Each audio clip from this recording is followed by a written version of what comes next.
हाँ जैसे कि उसमें 12 देखो बिल्कुल डिटो 11 क्वेश्चन की तरह ही है, बस चेंजेस क्या है कि उसमें एक्स एक्सिस था, इसमें वाई एक्सिस था, जो मैंने आपको पहली बात बता दी थी। ठीक है, तो find that on y axis which is equidistance from point -5 -2 और 3,2 मैंने कहा था ये वर्ड जहां पर भी दिखे क्या करेंगे अपन, एक डायग्राम बनाएंगे छोटा सा। ठीक है, ए नाम देंगे, बी नाम देंगे, तो बीच में पी होगा अपना। ए के कोऑर्डिनेट क्या है -5, -2, बी के कोऑर्डिनेट क्या है 3,2, और ये हमेशा क्या होगा एक्स और वाई होता है, ये मैंने आपको पहले बता दिया एक्स और वाई होता है, लेकिन अगर ये वाई अक्ष पे है तो इसका मतलब x 0 और y रहेगा, और x अक्ष पे होता तो x रहता y 0 हो जाता। सिंपल, अब तो समझ में आ गया होगा अगर क्वेश्चन में 11 आपने देख लिया तो। इसके बाद में 2 लाइन की जो थ्योरी थी वो अपन लिखनी है।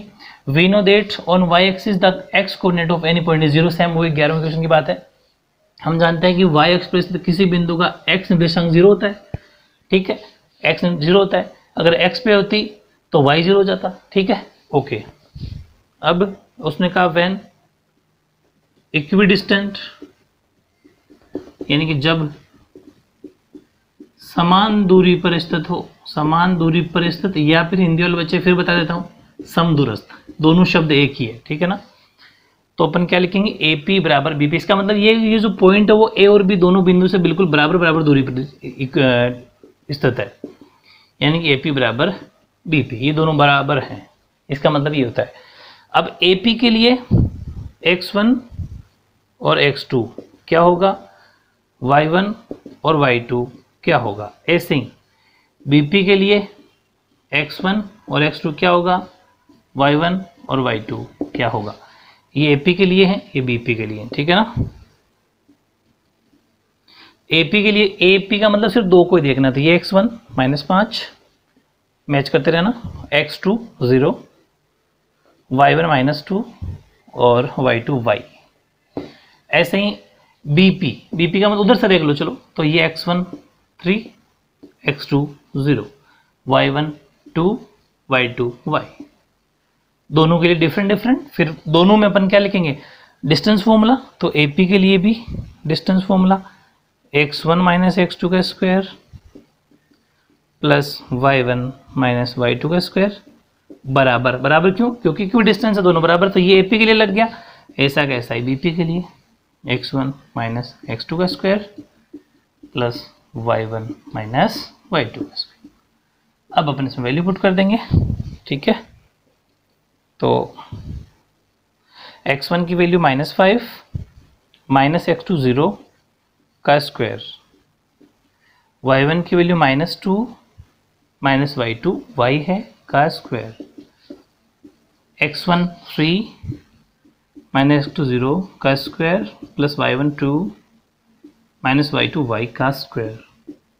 अब देखो चे यहाँ -5 है, 0 है, कोई मतलब नहीं है, तो इसका मतलब सिर्फ -5 बचेगा। ठीक है ना, -5 का स्क्वायर प्लस, लेकिन यहाँ a - b का स्क्वायर खुलेगा। ठीक है, ये a है और ये b है, यानी कि a square plus b square.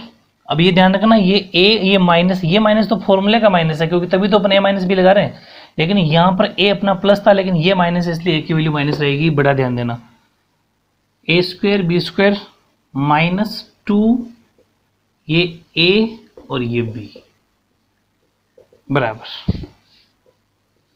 3 - 0 कोई मतलब नहीं, सिर्फ 3 बचा, लेकिन यहां ये खुलेगा a square - b square plus 2ab, यानी कि a square plus b square, sorry -2a और b।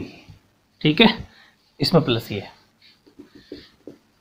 सोल्व कर लो, -5 का स्क्वायर 25 प्लस का हो जाएगा, -2 का स्क्वायर प्लस का 4, y स्क्वायर का y स्क्वायर, -2 माइनस हो गया प्लस 4y।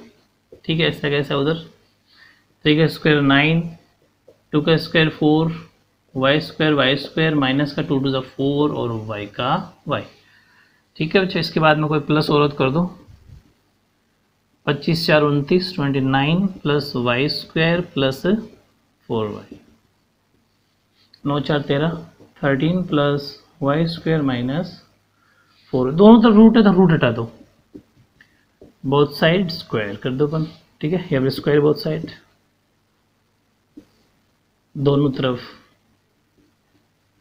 वर्ग करने पर, वर्ग जब करते हैं दोनों स्क्वायर लग जाता है, रूट से रूट ऐसा मान लो कट जाता है। अब क्या बचा, रूट हटने के बाद 29 plus y square plus 4y बराबर 13 plus y square minus 4y। Y square सबसे पहले लिख लेंगे अल्फ़ाबेट के हिसाब से, उस वाई स्क्वायर को इधर ले आओ तो माइनस का हो गया, 4y अपनी जगह ही है, उस 4y को इधर ले आओ तो प्लस का हो गया, 29 इधर ही है तो प्लस का रहेगा, 13 को इधर ले आओ तो माइनस का हो जाएगा, बराबर 0, क्योंकि तीनों चीज़ इधर ले आएगी तो उधर 0 बचा सिर्फ। वाई स्क्वायर से वाई स्क्वायर कट गया, 4 और 4 8y हो गया, और 29 में से 13 चले गए तो 16 बच गया, 0। तो 8y बराबर, ये 16 उधर जाएगा तो माइनस का हो जाएगा, तो y इक्वल्स टू माइनस का 16/8, तो y की वैल्यू आ जाएगी माइनस का 2। इस तरीके से अगर अपन बात करें y की जगह -2, इसका मतलब जो पीक के निर्देशांक होंगे, जो पीक के कोऑर्डिनेट्स होंगे, देयरफॉर, हाँ क्वेश्चन नंबर 11 में मैंने बच्चा हिंदी नहीं लिखी होगी, मैं लिखा हूँ कोऑर्डिनेट ऑफ पी, तो हिंदी वाले बस लिख देना आता है पी के निर्देशांक, ठीक है ना। देयरफॉर कोऑर्डिनेट ऑफ y हो जाएगा, सॉरी ऑफ p हो जाएगा 0,-2। हिंदी वाले बच्चे लिख देंगे अतः p के निर्देशांक, कोऑर्डिनेट का मतलब क्या होता है, निर्देशांक होता है, ठीक है, वो लिख देना p 0,-2। वेरी इंपॉर्टेंट क्वेश्चन, बहुत बार एग्जाम में आता है। इक्विडिस्टेंस शब्द दिखते ही ये सोल्यूशन करना है, डायग्राम बनाना है पहले आपको, जैसा मैं कहूँ वैसा ही करना है, ठीक है। डायग्राम बनाएगा आलस नहीं करना, उसके बाद में फॉर्मूला अप्लाई करना, दैट्स इट आंसर, ओके।